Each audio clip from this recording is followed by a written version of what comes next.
critical conservation and stewardship practices across 50 million acres in private land and areas the size of the state of South Dakota. In Alaska, we protected the Tongass National Forest and the salmon Bristol Bay.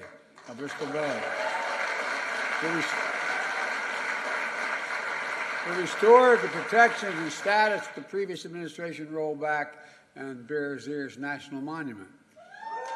The Grand Staircase Escalante, the northeast canyons and seamounts of the Marine Monument. Last year,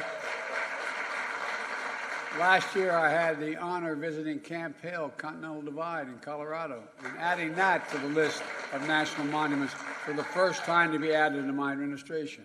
It matters. This matters because when we conserve our country's natural gifts, we're not just protecting the livelihoods of people who depend on them, like the family farms, outdoor recreation, businesses, rural communities, welcoming visitors from all across the country and around the world, as that matter. We're protecting the heart and the soul of our national pride. We're protecting pieces of history, telling our story that will be told for generations upon generations to come. You know, our natural wonders are literally the envy of the world. They've always been, and they always will be, central to our heritage as a people and essential to our identity as a nation. That's why the budget I released earlier this month includes new funding to increase access to our natural areas for Americans from all backgrounds. We're going to continue to take aggressive steps toward conservation with the big actions I'm about to announce today. First, I'm proud to use my authority under the Antiquities Act to establish and I want you to know it's a big deal, the Havaniqua May. I'm having trouble. Thank you. I got it. I just know it as Spirit Mountain in Nevada. It's one of our most beautiful landscapes. It ties together one of the largest contiguous wildlife corridors in the United States, 500,000 acres. Breathtaking deserts, valleys, mountain ranges, rich in biodiversity, sacred lands that are central to the creation story of so many tribes who have been here since time immemorial. Look, you know, it's a place of reverence, it's a place of spirituality, and it's a place of healing. And now it will be recognized for the significance it holds and be preserved forever.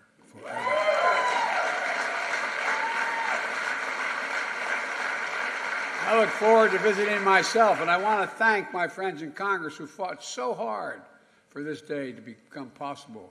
Senators Jackie Rosen, Catherine Cortez Masto, Representative Susie Lee, Dina Titus,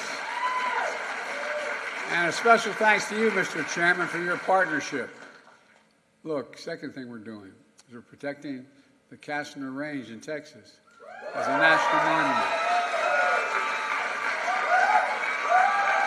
Thank you, Veronica Escobar, Representative, for your leadership in this.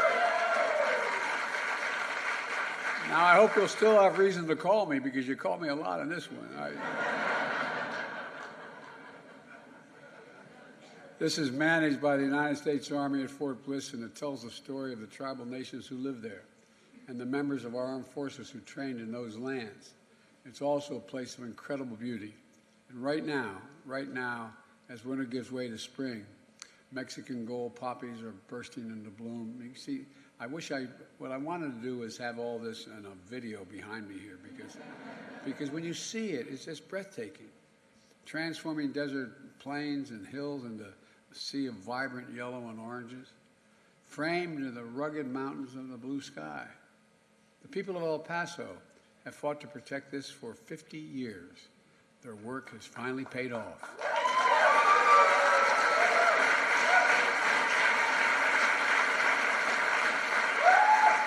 And now we'll clear the area of old munitions, create access to the outdoors for communities and parks, and we're going to green spaces that are harder and harder to find.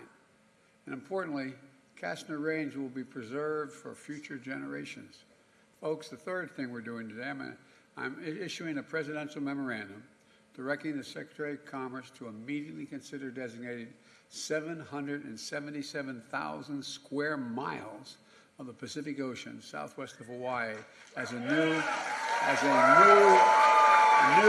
national marine sanctuary. You know,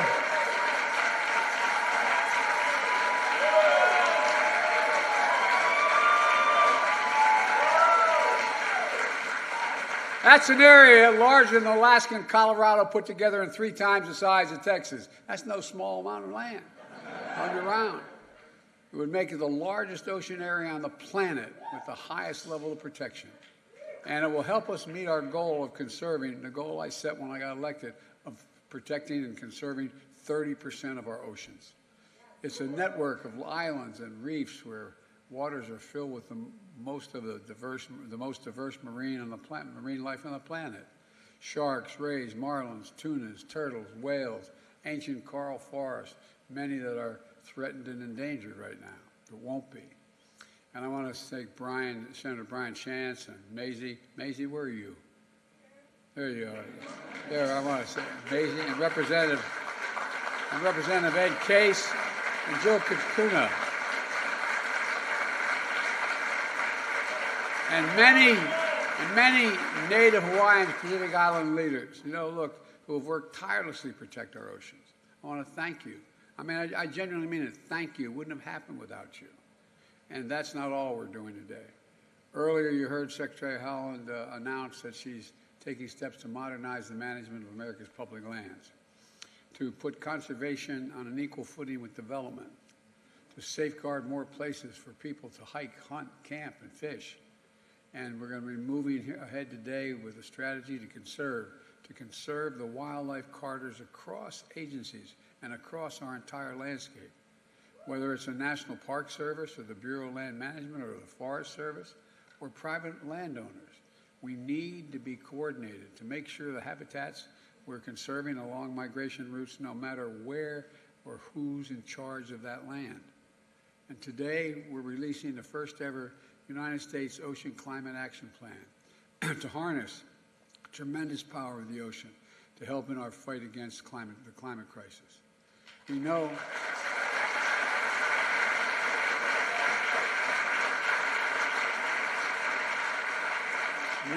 and you well know, we can reduce emissions by building offshore wind farms, better protect our coastal and fishing communities from worsening storms, changing fisheries and other impacts on climate change.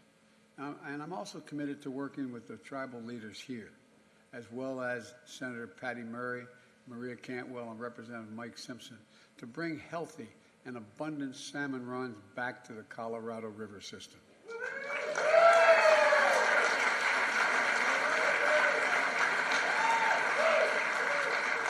Let me close with this. Our country's natural treasures define our identity as a nation.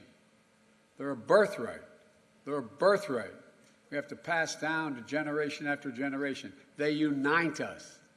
That's why our conservation work is so important. It provides a bridge to our past and to our future, not just for today, but for all ages.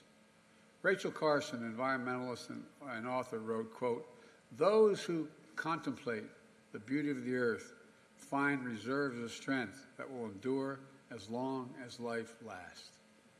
I'll share with all of you here today the enduring reverence for the power and the promise of the country's extraordinary natural wonders.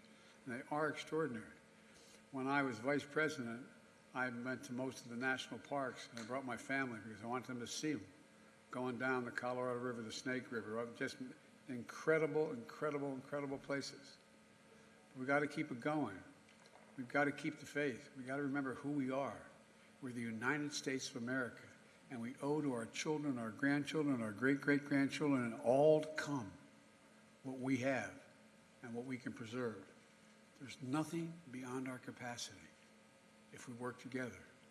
So God bless you all, and may God protect our troops. Thank you so much.